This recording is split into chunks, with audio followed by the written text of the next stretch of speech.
Hi friends, welcome back to my YouTube channel math versus math. আজ আমরা class 11-এর সমান্তর প্রগতি প্রশ্নমালা 9B এই চ্যাপ্টারের পরবর্তী নতুন কিছু অঙ্ক নিয়ে কথা বলবো। যদি তোমাদের এই ভিডিওটা ভালো লাগে তবে তোমরা এই ভিডিওটাকে লাইক করতে পারো এবং অবশ্যই এই চ্যানেলটিকে সাবস্ক্রাইব করে দিয়ে পরবর্তী ভিডিওর নোটিফিকেশন পাওয়ার জন্য বেল আইকনটিকে প্রেস করে রাখতে পারো। তাছাড়া তোমরা যদি ক্লাস 11-এর গুণোত্তর প্রগতি এই চ্যাপ্টারের অঙ্কগুলো দেখতে চাও তো আমার আরেকটা চ্যানেল আছে ম্যাথ ভার্সেস ম্যাথ 2, সেখানে গিয়ে দেখতে পারো। তার লিঙ্ক তুমি ডেসক্রিপশনে পেয়ে যাবে। তাছাড়া তোমরা যদি আমাকে ইনস্টাগ্রামে তোমাদের প্রবলেমের কথা জানাতে চাও তো ইনস্টাগ্রামে যাওয়ার লিঙ্ক তুমি ডেসক্রিপশনে পেয়ে যাবে। তো চলো আজ নতুন কিছু শেখা যাক। এর আগে আমি এই চ্যাপ্টারের 29টা পার্ট আপলোড করেছি, এটা হবে 30 নম্বর পার্ট। যদি সেই 29টা পার্ট পরপর দেখতে চাও তো এই চ্যাপ্টারের যে প্লে লিস্ট আছে সেই প্লে লিস্টের লিঙ্ক আমি ডেসক্রিপশনে দিয়ে দেবো, সেখান থেকে গিয়ে দেখতে পারো। তো আজ আমরা দীর্ঘ উত্তরধর্মীর 33 দাগের অঙ্ক শুরু করছি। কি বলছে? একটি বহুভুজের 25টি বাহু আছে এবং ক্ষুদ্রতম বাহু থেকে শুরু করে তার বাহুগুলি সমান্তর প্রগতিতে আছে। যদি বহুভুজটির পরিসীমা 1100 সেন্টিমিটার ও বৃহত্তম বাহুটি ক্ষুদ্রতম বাহুর 10 গুণ হয় তবে ক্ষুদ্রতম বাহুর দৈর্ঘ্য ও সমান্তর প্রগতির সাধারণ অন্তর নির্ণয় করো। অ্যান্সার: মনে করি প্রদত্ত বহুভুজটির ক্ষুদ্রতম বাহু দ্যাট ইজ প্রথম বাহুর দৈর্ঘ্য 1 সেন্টিমিটার, কারণ কোশ্চেনে বলে দিয়েছে যে ক্ষুদ্রতম বাহু থেকে শুরু করেছে, দ্যাট ইজ ক্ষুদ্রতম বাহু, তাহলে কী হবে প্রথম বাহু, তাই আমি ধরছি ক্ষুদ্রতম বাহু দ্যাট ইজ প্রথম বাহুর দৈর্ঘ্য 1 সেন্টিমিটার এবং বৃহত্তম বাহু।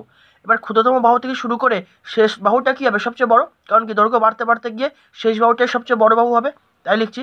এবং বৃহত্তম বাহু দ্যাট ইজ শেষ বাহুর দৈর্ঘ্য হবে, ওরা বলে দিয়েছে কি ক্ষুদ্রতম বাহুর দৈর্ঘ্য বৃহত্তম বাহুর দৈর্ঘ্য, এই যে বৃহত্তম বাহুটি ক্ষুদ্রতম বাহুর 10 গুণ হয়, দ্যাট ইজ ক্ষুদ্রতম বাহু যত তার বৃহত্তম বাহু কী হবে তার 10 গুণ, দ্যাট ইজ ক্ষুদ্রতম বাহু তোমার 1 সেন্টিমিটার, তাহলে বৃহত্তম বাহু কী হবে তার 10 গুণ, দ্যাট ইজ 10x সেন্টিমিটার, তাই আমি লিখে নিয়েছি। প্রশ্ন অনুসারে আবার কি বলেছে, বহুভুজটির বাহুগুলি সমান্তর প্রগতিতে আছে, তাহলে যেই বাহুগুলি যে সমান্তর প্রগতি গঠন করছে তার সাধারণ অন্তর ইজ ইকুয়াল টু ডি আমি মনে করছি। প্রশ্ন অনুসারে বহুভুজটির মোট বাহু সংখ্যা কয়টা বলেছে? 25টি এবং পরিসীমা কি বলেছে 1100 সেন্টিমিটার, তাহলে পরিসীমা মানে কি বাহুগুলির সমষ্টি, দ্যাট ইজ এই 25টা বাহু যদি আমরা যোগ করি তাহলে ইকুয়াল টু কত হবে 1100 সেন্টিমিটার। তো দেখো কোনো সমান্তর প্রগতির এন সংখ্যক পদের সমষ্টির ফর্মুলা কি n/2 ইন্টু প্রথম পদ প্লাস শেষ পদ, তাহলে আমরা এই 25টা বাহুর যোগফল আমাকে বার করতে হবে, তাহলে কী করবো এখানে এনে যে কত লিখবো 25, তাহলে 25/2 ইন্টু প্রথম বাহু প্লাস শেষ বাহু, তাহলে এখানে পদ আছে এখানে বাহু আছে, তাহলে প্রথম বাহু কত আমরা পেয়েছি 1 সেন্টিমিটার, এই যে বা ক্ষুদ্রতম বাহু 1 সেন্টিমিটার আর বৃহত্তম বাহু বা শেষ বাহু কত 10x সেন্টিমিটার, তাই লিখেছি x প্লাস 10x, তাহলে এটা ইকুয়াল টু কত হবে পরিসীমা দ্যাট ইজ 1100 সেন্টিমিটার। তাহলে এখান থেকে আমরা কোনাকুনি গুণ করে দাও 25 into 11x equal to 1100 into 2, that is এখান থেকে আমরা x সমান কত লিখতে পারি 1100 ইন্টু 2/25 ইন্টু 11, তাহলে কাটাকুটি করো 11 দিয়ে 1100 কাটলে 100 পাবে, আবার 100কে 25 দিয়ে কাটলে 4 পাবে, দ্যাট ইজ এখানে ওভারঅল কত পড়ে থাকবে 4, আর 4 ইন্টু 2 কত হবে 8, তাহলে আমরা x এর ভ্যালু পেয়ে গেলাম, দ্যাট ইজ ক্ষুদ্রতম বাহু বা প্রথম বাহু ভ্যালু আমরা পেয়ে গেলাম 8।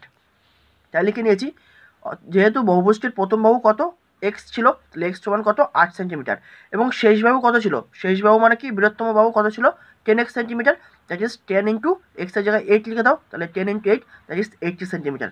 তাহলে বহুভুজটার প্রথম বাহু দ্যাট ইজ ক্ষুদ্রতম বাহু কত পেলাম 8 সেন্টিমিটার এবং শেষ বাহু বা বৃহত্তম বাহু কত পেলাম 80 সেন্টিমিটার। এবার আমাদের বার করতে হবে কি সাধারণ অন্তর কত ছিল সেটা এবার বার করবো আমরা। এখন দেখো এই বহুভুজটায় টোটাল কটা বাহু আছে 25টা বাহু আছে, তাহলে আমরা কি বলতে পারি বহুভুজটার শেষ বাহু তাহলে কততম বাহু 25তম বাহু, তাই লিখছি যেহেতু বহুভুজটির শেষ বাহু দ্যাট ইজ 25তম বাহুর দৈর্ঘ্য 80 সেন্টিমিটার, কারণ আমরা তো এই ওপরে পেয়ে গেছি যে বহুভুজটির শেষ বাহু বা বৃহত্তম বাহুর দৈর্ঘ্য কত 80 সেন্টিমিটার আর শেষ বাহু কত হবে 25তম বাহু, কারণ কি টোটাল বাহু সংখ্যা 25টা, তাই লিখছি যেহেতু বহুভুজটির শেষ বাহু দ্যাট ইজ 25তম বাহুর দৈর্ঘ্য 80 সেন্টিমিটার।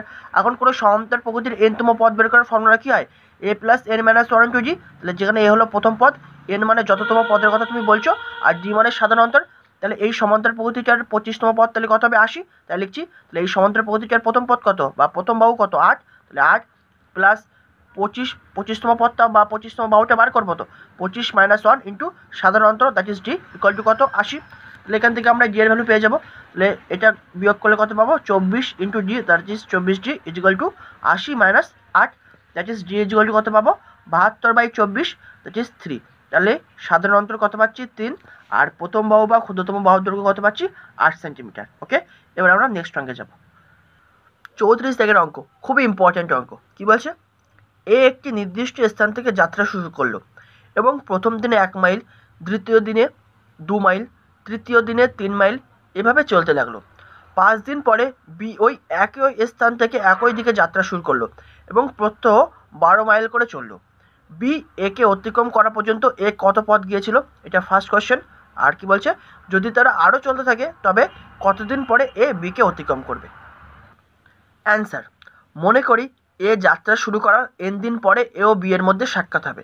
তাহলে অতএব বি যাত্রা শুরু করার কতদিন পরে এ আর বি এর মধ্যে সাক্ষাৎ হবে? n-5 দিন পর। এটা প্র্যাকটিক্যালি তোমরা ভাবো।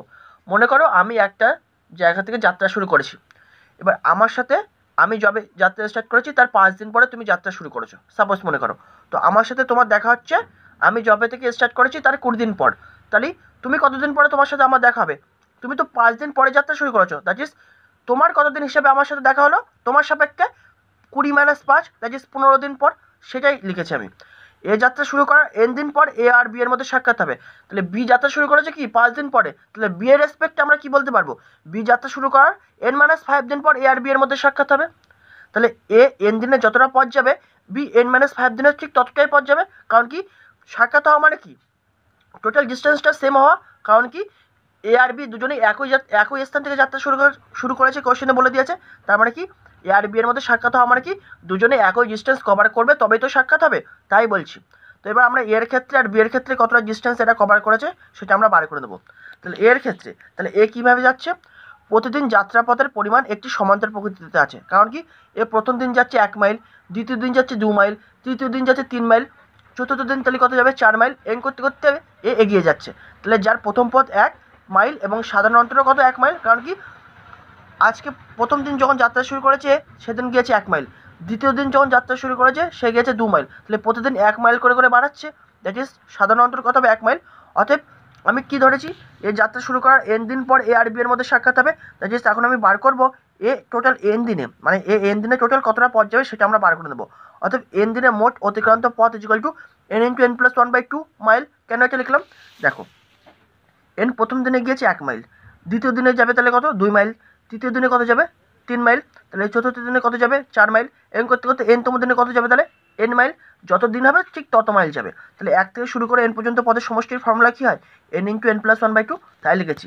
তাহলে এন দিনে মোট অতিক্রান্ত পথ তাহলে কত হবে? n×n+1/2 mile.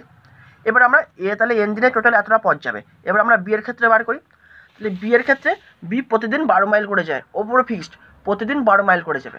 তাহলে বি প্রতিদিন 12 মাইল করে যায়, তাহলে বি কতদিন যাবে? n-5 দিন, তবেই তো এর সাথে সাক্ষাৎ হবে।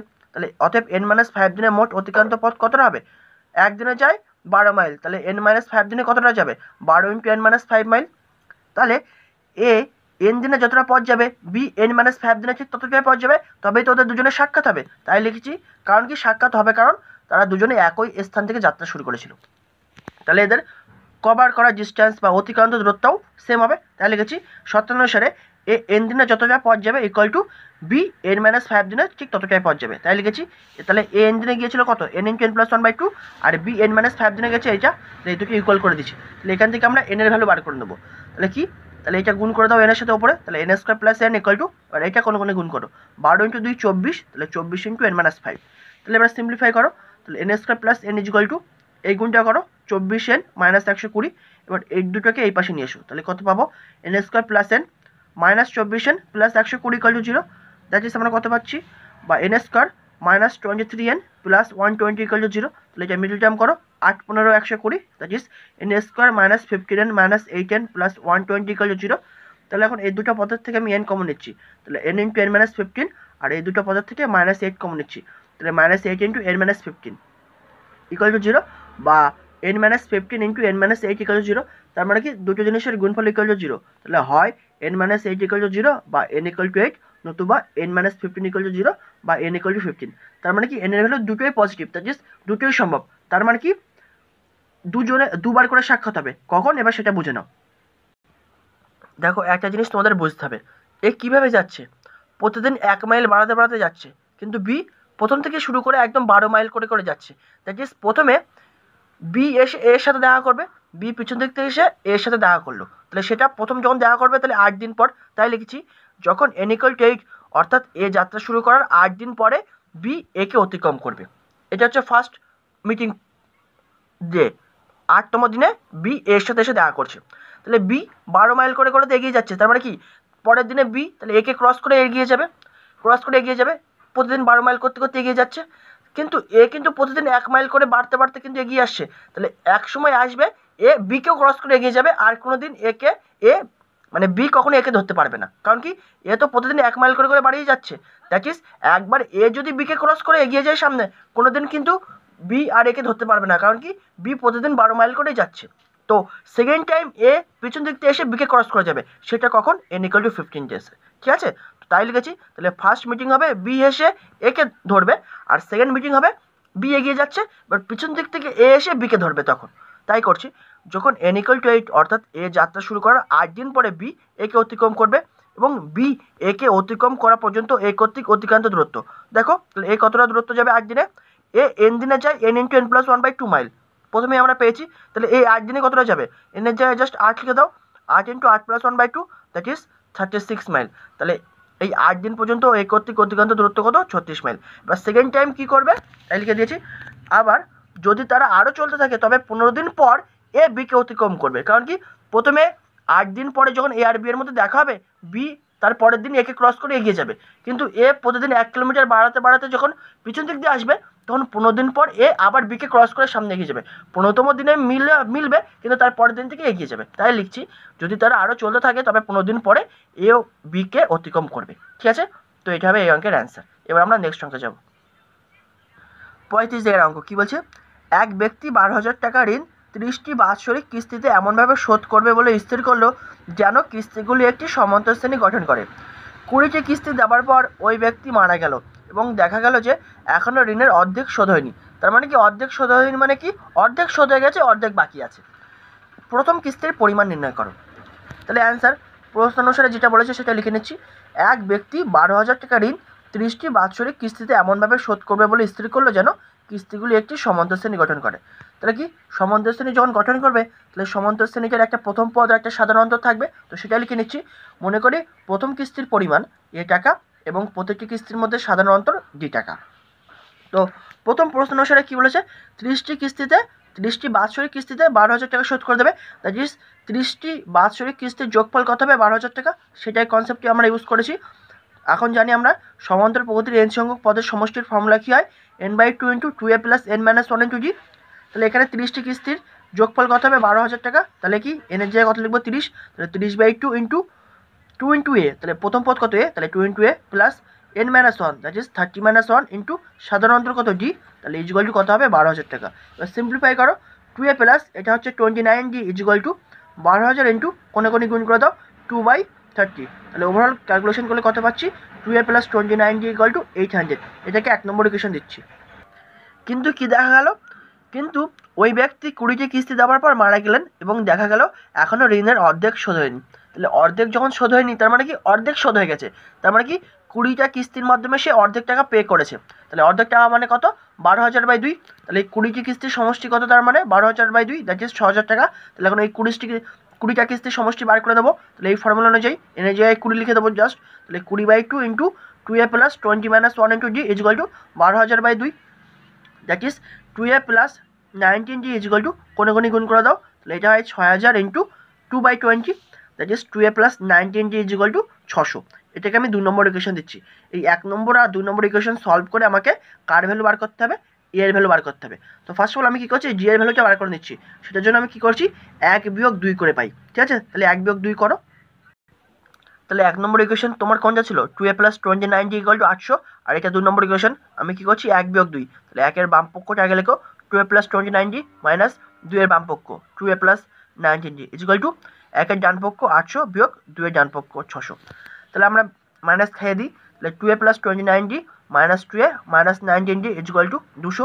তাহলে মাইনাস 2a প্লাস 2a কাটছে, তাহলে কত পড়ে থাকছে? 29d minus 19d equal to 10d equal to কত পাবো? 200। দ্যাট ইজ সেখান থেকে আমরা কি লিখতে পারি? d equal to 20। তাহলে d এর মান আমরা পেয়ে গেছি। এবার d এর মান 1 বা 2 যে কোনো একটা ইকুয়েশনে বসিয়ে দাও, তুমি এর ভ্যালু পেয়ে যাবে। তাহলে নাও d এর মান 1 এ বসিয়ে পাই। তাহলে কত পাবো?